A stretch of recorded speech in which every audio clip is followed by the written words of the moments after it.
नमस्कार, मेरा नाम है गुरप्रीत चीमा और आप देख रहे हैं दैनिक जागरण। पंजाब में अगले साल विधानसभा चुनाव होने हैं और अभी सिर्फ 7 से 8 महीने का वक्त बाकी है। इससे पहले राजनीतिक गतिविधियां जो है बहुत तेज हो गए हैं यहाँ पर। एक तरफ आम आदमी पार्टी जो है पूरे जोर से कह रही है कि अगले साल जो है अब जो सत्ता में जो है आम आदमी पार्टी ही आने वाली है। दूसरी तरफ बीजेपी और अकाली दल अलायंस को लेकर चर्चाएं तेज हैं। तीसरी तरफ कांग्रेस में जो है गुटबाजी देखने को मिल रही है। तमाम मुद्दों पे चर्चा करने के लिए हमारे साथ आज दैनिक जागरण के स्टूडियो में मौजूद हैं श्री अमित शर्मा जी, जो कि पंजाब रीजनल एडिटर हैं पंजाब और चंडीगढ़ के। इनके साथ ही हमारे साथ मौजूद हैं हृदय मिश्रा जी, जो कि संपादकीय प्रभारी हैं। साथ ही हमारे साथ हैं रमनजीत सिंह जी, जो कि ब्यूरो चीफ हैं पंजाब, और हमारे साथ हैं अभिषेक श्रीवास्तव जी, जो कि डिप्टी न्यूज़ एडिटर हैं। तो सर, अमित सर, पहला सवाल मेरा आपसे रहेगा कि अभी क्योंकि दैनिक जागरण जो है लगातार कवरेज कर रहा है और कवरेज स्टार्ट हो चुकी है पंजाब में इलेक्शन को लेकर, तो अभी जनता का मूड क्या है, पहले ये समझेंगे सर। जी देखिए, 27 में इलेक्शन होने हैं, चुनाव होने हैं। बड़ी तेज़ी से जब चुनावी गतिविधियां शुरू हो जाती हैं तो कहीं ना कहीं जो समय है वो बहुत तेज़ी से निकलता है। पंजाब में भी अब वही स्थिति आ चुकी है। रादर क्योंकि पहले कुछ इस तरह की चर्चाएं थी कि एसआईआर जो चल रहा था उसके चलते चुनाव जल्दी हो जाएंगे, प्रीपोन कर दिए जाएंगे, लेकिन अभी फिर उन पर विराम लग गया है और कहा जा रहा है कि नहीं, अपने नियत समय पर ही होंगे, यानी फरवरी मार्च में ही होंगे।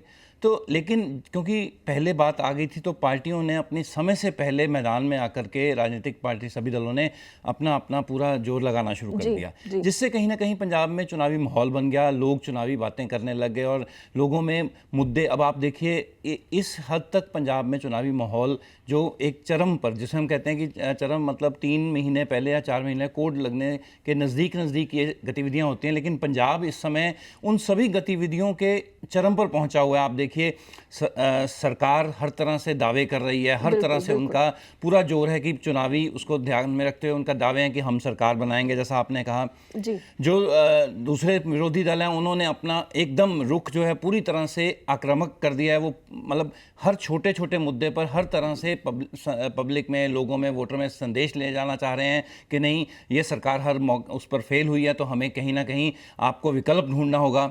और वहीं जो लोग हैं, जो जिसे हम कहते हैं चुनावी माहौल में, आप देखेंगे लोग भी जो अपनी वो माहौल को समझते हैं कि ये जो मौका होता है ये अपनी मांग मनवाने के लिए, क्योंकि जो जिसे कहते हैं किंग, वो चुनावों के दिनों में ही मतलब नज़दीक आते हैं, तब जो वोटर होता है वो किंग माना जाता है बिल्कुल हमारे प्रजातंत्र में। तो उसी तरह से वो आप देखेंगे कि चाहे जितनी भी जो लंबित मांगे थी 5 साल से 10 साल से, वो हर पूरी भरसक प्रयत्न कर रहे हैं हर तरह से। वो सड़कों पर आना, बातचीत के जरिए, जो भी हर दल में, हर मतलब वर्ग में एक अपनी उन्हें उम्मीद दिख रही है कि अब चुनाव आ गए हैं तो हमारी कहीं ना कहीं पूछ होगी और जो हम मांग रखेंगे वो पूरी होगी।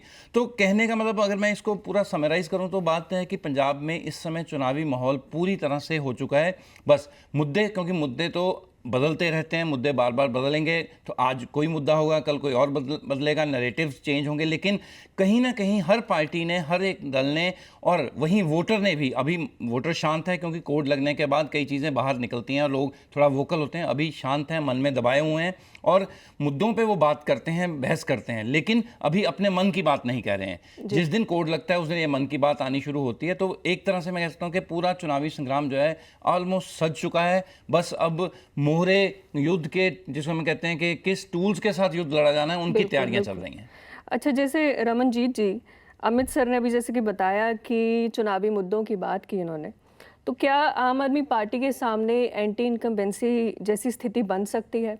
और अगर बन सकती है तो एक कहीं ना कहीं ये बात भी सामने आ रही है कि जो विपक्ष है वो कहीं ना कहीं बिखरा हुआ भी दिख रहा है, तो इससे क्या फ़ायदा मिल सकता है? अगर आप इस मुद्दे पे थोड़ा सा समझाएं तो। देखिए, एंटी इनकम्बेंसी का जो फैक्टर है वो थोड़ा सा कम नज़र आ रहा है।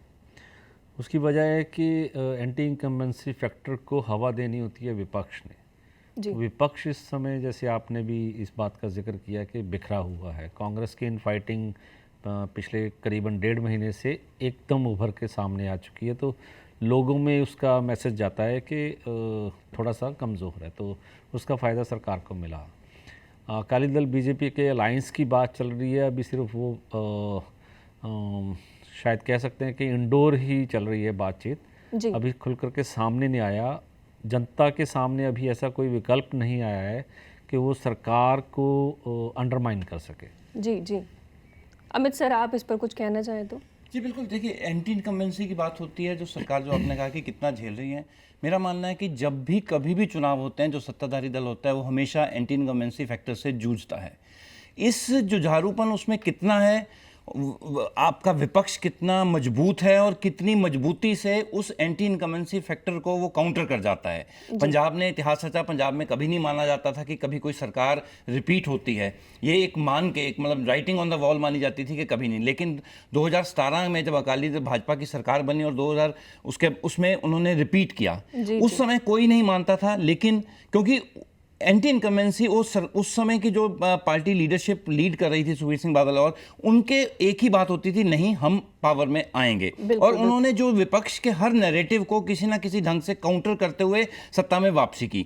आम आदमी पार्टी भी एक दावे से, जिस तरह आज उनके दावे हैं, क्योंकि होता क्या है कि जब आप मैदान में खुद ही छोड़ जाते हो और आपका जो बॉडी लैंग्वेजेस पब्लिक में जाने के टाइम ऐसी हो जाती हैं कि नहीं हम तो रेस से बाहर हो रहे हैं, तो एक साइकोलॉजिकल इम्पैक्ट चला जाता है। लेकिन जैसा बात अभी रमन जी ने कही कि आम आदमी पार्टी, क्योंकि विपक्ष कमजोर है, विपक्ष इस टाइम एकजुट नहीं है, कांग्रेस अपने इंटरनल उसमें जुझी है और अकाली भाजपा का जो कैडर है वो इस बात में मतलब आशंकित है। अभी तक उनको पता ही नहीं लग पा रहा है, क्लैरिटी नहीं है कि हम अकेले लड़ेंगे या हम मिलकर लड़ेंगे।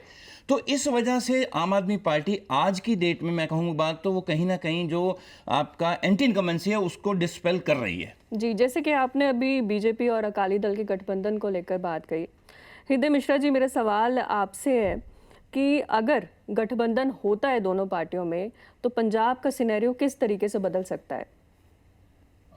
पूरी तरीके से बदल जाएगा, जैसे भी रमन जी ने कहा एंटी इनकम्बेंसी। लेकिन मेरा मानना यह है कि ये सरकार 3/4 बहुमत से आई थी। जी उम्मीदें बहुत ज़्यादा थी, जी उम्मीदें बहुत ज़्यादा थी और वो सारी उम्मीदें नहीं पूरी हुई हैं। जी और कुछ तो ऐसी डेड बाउंड थी, वहाँ पर बहुत बहुत बुरी तरीके से पब्लिक में नाराज़गी है। जी जी लेकिन जैसे अमित जी बोले कि अभी चीज़ें खुल करके सामने नहीं आ रही हैं, थोड़ा वेट करना पड़ेगा।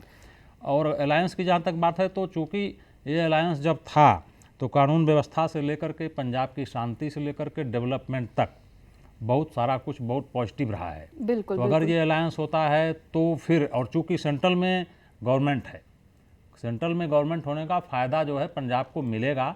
और ये जगह जगह ये कह भी रहे हैं कि डबल इंजन, और जहाँ जहाँ डबल इंजन है, यूपी का उदाहरण देते हैं, तो वो सारी चीज़ें इनके पक्ष में जाएंगी। अब बात यह है कि कितना देरी से आते हैं एक साथ, ये देखना पड़ेगा।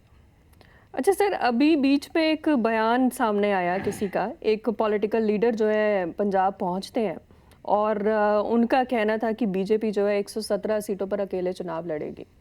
लेकिन दूसरी तरफ 2-3 दिन बाद जो है ऐसी अटकलें सामने आ रही है कि नहीं, अब तो गठबंधन हो ही सकता है। इस पर आप क्या कहना चाहेंगे हृदय जी? दरअसल है क्या ना कि अब बीजेपी बार बार अकाली दल को यह एहसास कराना चाह रही है कि अब मैं पहले वाली बीजेपी नहीं हूँ, जी अब मैं 117 पर मेरी तैयारी है। वो बार बार 117 की बात इसलिए कह रहे हैं कि सीटों की संख्या बढ़ानी है। अभी तक ये 23 पर लड़ते रहे थे, जी। अब ये भी कह रहे हैं कि नहीं, अब मैं बड़ा भाई रहूंगा, अब मैं छोटा भाई नहीं रहूंगा।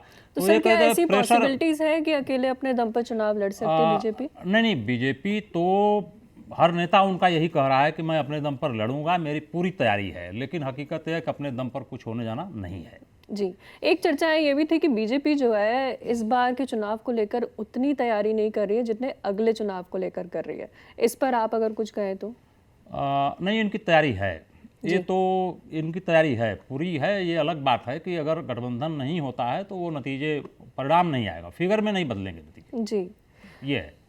सर, मेरा अगला सवाल रहेगा अभिषेक जी आपसे कि कांग्रेस की जो अंदरूनी गुटबाजी चल रही है, क्या इसका फायदा जो है अगले साल विधानसभा चुनाव में आम आदमी पार्टी को कितना पड़ेगा इसका?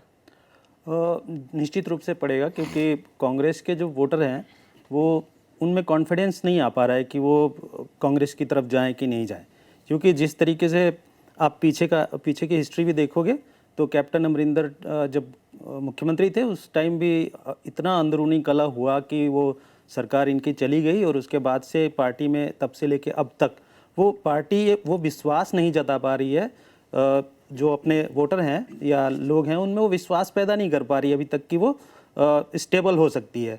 मे भी जिस तरीके से चन्नी ने मोर्चा खोल रखा है, आगे फिर डिवाइड हो जाए पार्टी, तो इस वजह से वो ये फायदा निश्चित रूप से आम आदमी पार्टी को और कुछ अकाली सर, आप भाजपा तो को ही मिलेगा। तमाम तरह की खबरें जो है कवर भी कर रहे हैं, तो आपको क्या लगता है इसे लेकर जनता के मन में क्या सवाल उठ रहे हैं जो कांग्रेस के बीच में गुटबाजी चल रही है इसे लेकर? सवाल यही है कि देखिए, विकल्प की तलाश है लोगों को। जी। अगर कुछ आम आदमी पार्टी से नाराजगी है तो विकल्प देख रहे हैं। विकल्प अभी जब तक अकाली भाजपा गठबंधन नहीं हो जाता तब तक उनको लग रहा था कि भी कांग्रेस एक अच्छा विकल्प हो सकती है, लेकिन जिस तरीके से अभी पिछले दिनों घटनाक्रम घटे हैं चन्नी को और वो लेके, उससे वो विश्वास बन नहीं पा रहा है लोगों में। जी, इसमें गुरप्रीत जी मैं ऐड करना चाहूँगा। आप देखिए पंजाब की अगर हम राजनीतिक परिदृश्य को देखें और खासकर कांग्रेस के संदर्भ में, तो जो कांग्रेस है वो कभी भी पंजाब में, क्योंकि कांग्रेस एक इस तरह की पार्टी रही है जहाँ पर पंजाब में आप लीडरशिप को, जब हम 1992 की बात कर रहे हैं, बेअंत सिंह के टेन्योर से जब सरकार बनी है बेअंत सिंह की पहली, और उस समय से लेकर के आज तक कांग्रेस हमेशा अंदरूनी चुनाव से पहले अंदरूनी आपकी जो कला है उससे जूझती रही है। वो पावर में भी आए हैं, लेकिन कुछ सिचुएशंस अलग बदल जाती हैं। उसके बाद आपको याद होगा जब भट्टल और थे, भट्टल की टीम ने पूरा विरोध किया, भट्टल, और अब डिपेंड करता होता है कि आप उस विरोध को किस स्तर तक लेके जाते हो अंदरूनी कलह को, और उस कलह के बाद आप कहां पर कंप्रोमाइज कर जाते हो। एक लीडरशिप वहीं से एस्टेब्लिश हो जाती है पार्टी की। अब भट्टल की मैं उदाहरण दूं तो आप देखिए, भट्टल पंजाब की राजनीति का एक बहुत अहम हिस्सा थी। जी, भट्टल के साथ बहुत सपोर्टर्स थे, 2 गुट माने जाते थे, एक भट्टल का गुट और एक कैप्टन का गुट। जी, भट्टल ने शरेआम उनको चैलेंज किया, चुनौतियां देती थी, हर जगह पे करते, और भट्टल ने एक स्तर पर आकर के इतना रिवोल्ट किया कि वो दिल्ली में आकर के बैठ गई पंजाब भवन में, और दिल्ली में आकर के उन्होंने अपने साथ अपने कुछ मंत्री और कुछ विधायक, मतलब कुछ नहीं काफ़ी विधायक थे, जिस तरह इस बार हो रहा है, वो लेकर के बैठ गए और डट गए 30-32 दिन। मैं उस समय रिपोर्टिंग में था, मैं खुद दिल्ली था, तो मतलब डू और डाई बैटल थी कि नहीं, अब तो या तो कैप्टन अमरिंदर को हटाया जाएगा या वो होगा। लेकिन कहीं ना कहीं आकर के वो जो कहते हैं कि जब हाईकमान ने उसको किस स्तर पे लिया, हाईकमान से बातचीत हुई, तो भट्टल कहीं कंप्रोमाइज़ कर गई उस लीड जो अपनी मांग थी। भट्टल ने, राजेंद्र कुमार भट्टल जी ने अपने आप को डिप्टी चीफ मिनिस्टर के रूप में पोस्ट ले ली, वो उन्होंने वो पद ले लिया, और उसके बाद अपनी कुछ टिकट जो होती हैं आपके कॉन्फिडेंट एमएलए विधायक, बेसिकली यही होता है, उन्होंने वो एक्सेप्ट कर लिया और वो वापस चली गई। रिवोल्ट खत्म हुआ, कांग्रेस में हुआ। लेकिन आप देखिए कि उस परिदृश्य जो सब कुछ हुआ, उस प्रसंग के बाद राजेंद्र कौर भट्टल का उस पार्टी के अंदर कद घट गया, जी, स्टेट पॉलिटिक्स में भी। और धीरे धीरे एक समय आया कि आज राजेंद्र कौर भट्टल उस कांग्रेस के राजनीतिक परिदृश्य से एक ऑलमोस्ट बाहर ही हो गई। बिल्कुल। और इसी तरह जगमीत बराड़ एक उदाहरण रहे हैं। पंजाब कांग्रेस के बहुत उदाहरण हैं जिन्होंने, अब क्या कारण है? मैं वही कहूं, अब आप चरणजीत चन्नी वाला, इसमें थोड़ा सा ये है कि यहाँ जो लोग आए हैं उनका जो रिवोल्ट है, क्योंकि वो भी अपने अपने इलाकों में उसमें कुछ ना कुछ अपना प्रभाव रखते हैं वोटर में। वो उस एरिया के, जिसको हम पंजाबी में जर्नैल कह लेते हैं, उस इलाकों के जर्नैल रहे हैं, उन्होंने उनको लीड किया है। अब अगर तो ये लड़ाई जिस स्तर पे पहुंची, और पहुंचने के बाद अगर क्योंकि देखिए हाईकमान होती है, जब एक क्लियर संदेश दे दिया जाता है, क्योंकि लीडरशिप में हर कोई अपने आप को आगे लाना चाहता है, लेकिन जब आपको पता है कि मेरा अस्तित्व पार्टी के साथ होगा और पार्टी को जो चलाने वाला है वो एक घुड़की, मैं ये मानता हूँ कि इस सारी कला का जो धुरा होता है वो आकर के टॉप हाईकमान जो राहुल गांधी जी के पास है, कहीं ना कहीं वो, इसके लिए मैं इनको बहुत जिम्मेदार मानता हूँ। अगर जब आपने आया, या तो आप इनडिसाइसिव मत हो, आप इस स्थिति में मत हो कि हमें निर्णय नहीं लेना, आप लटकाते रहोगे, इधर भी हवा दोगे उधर भी आपको। अच्छा, चन्नी की नाराजगी पहली बार नहीं है सर, इससे पहले भी चन्नी की नाराजगी देखी गई है। नहीं, लेकिन चरणजीत चन्नी वो नेता है जिसने कभी जिंदगी में, वो अपने मुंह से बोलते हैं, उन्होंने ऑन रिकॉर्ड कैमरा बोला है कि मैंने तो कभी सोचा भी नहीं था कि यही पार्टी मेरे को मुख्यमंत्री बना देगी अचानक से। जी। अब वही आज हाईकमान के उसको चैलेंज कर रहे हैं। मतलब देखिए, कलह के पीछे कुछ पॉलिटिकल ऑब्जेक्टिव्स होते हैं। मैं ये मानता हूँ कि एक राजनीतिज्ञ जो है, पॉलिटिशियन है, वो आगे बढ़ना चाहेगा हमेशा, और बढ़ने के लिए वो हर सामदंड भेद राजनीति में अपनाता है, चाहे पार्टी के अंदर चाहे पार्टी के बाहर।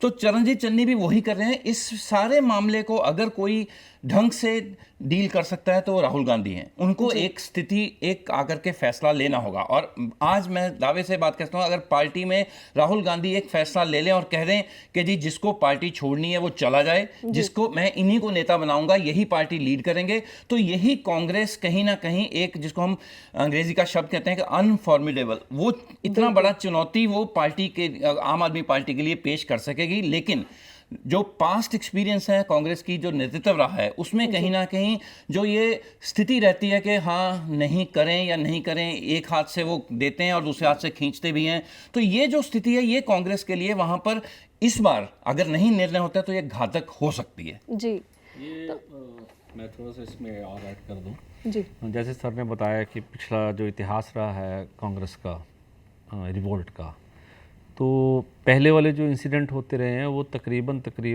तब हुए हैं जब सत्ता में थी कांग्रेस। इस बार क्या हो रहा है कि सत्ता हासिल करने की कोशिश के दौरान ही ये चल रहा है सारा। जी, तो उसका असर ये हो रहा है कि पहले जो लड़ाई होती थी सीटें जीतने के बाद होती थी कि मेरे को बड़ा पद मिलेगा, मैं सीएम बनूं, जैसे राजेंद्र कौर भट्टलवाला सर ने बताया। इस बार तो ये आलम बना हुआ है कि जीत हासिल होगी कि नहीं, लेकिन पहले मैं सीएम बन जाऊं।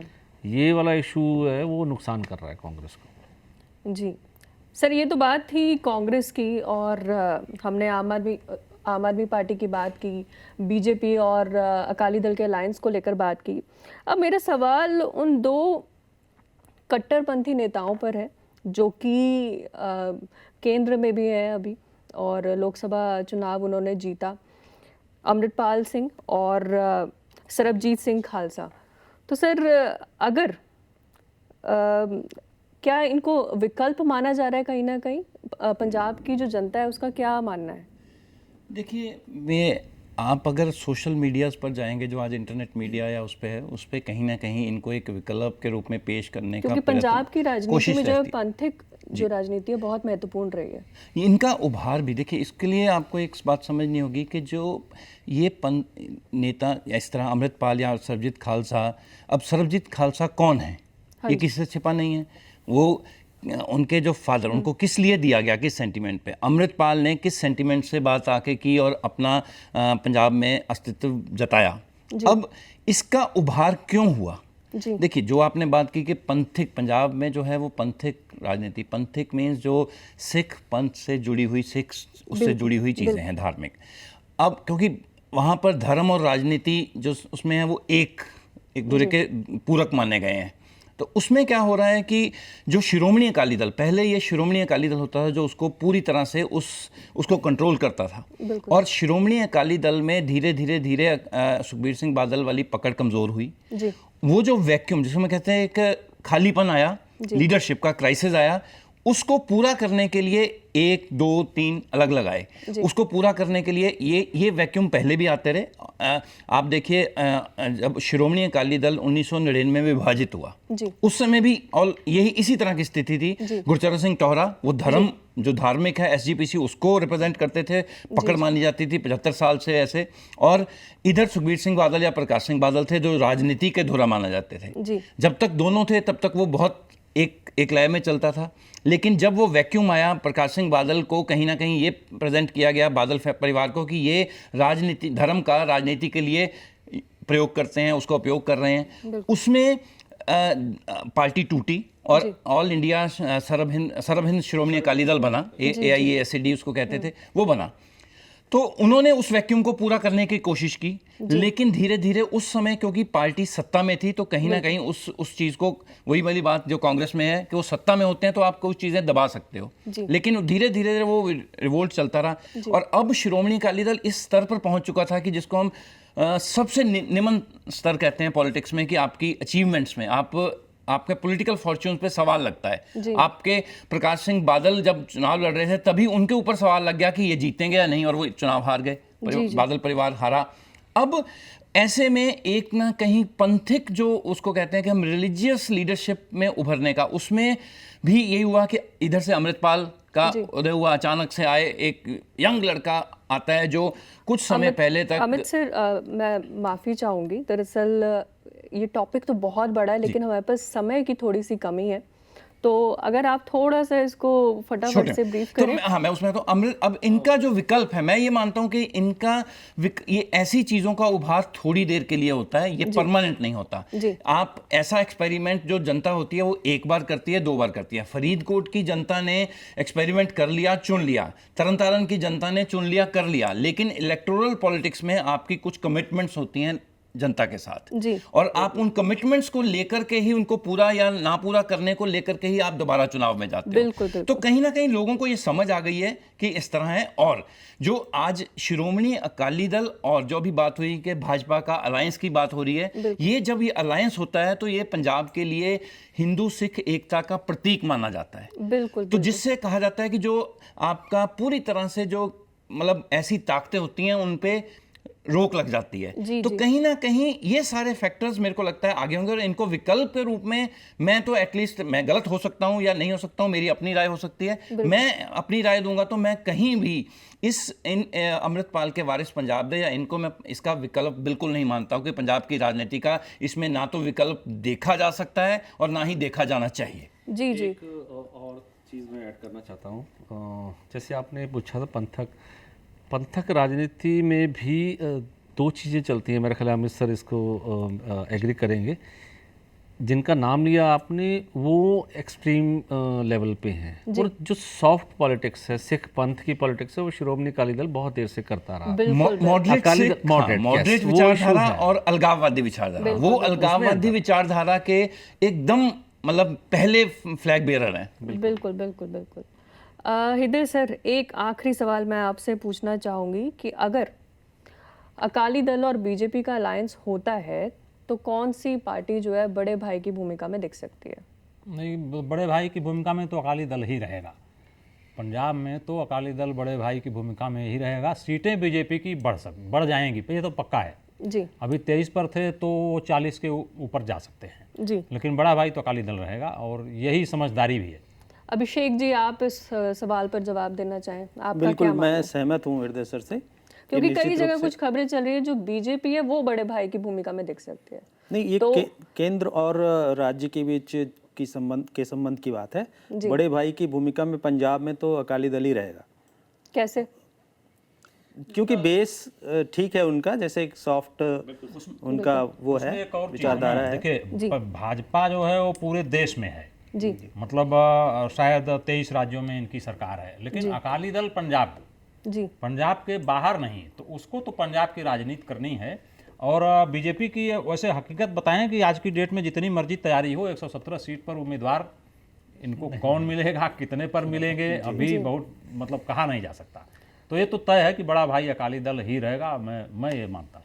और मैं इस पर आपको 2 लाइन में बात करता हूँ। बेसिकली जो आपने बात की कि कहा जा रहा है, जी, देखिए ये प्रेशर टैक्टिक्स होते हैं। जब आप, राजनीति क्या है, ये सौदेबाजी होती है। जब पार्टियों में अलायंस होते हैं, समझौते, प्रिंसिपल, कुछ कोर प्रिंसिपल्स होते हैं। जैसे कोर प्रिंसिपल भाजपा और अकाली दल का जो मॉडरेट लीडरशिप की बात हुई, वो है कि हम पंजाब के लिए सुख, चैन, शांति, बॉर्डर स्टेट है, दोनों का एजेंडा सेम है। अब उसके बाद आपको अपनी अपनी हौंद दिखाने के लिए, अपनी अपनी अस्तित्व के लिए करना है।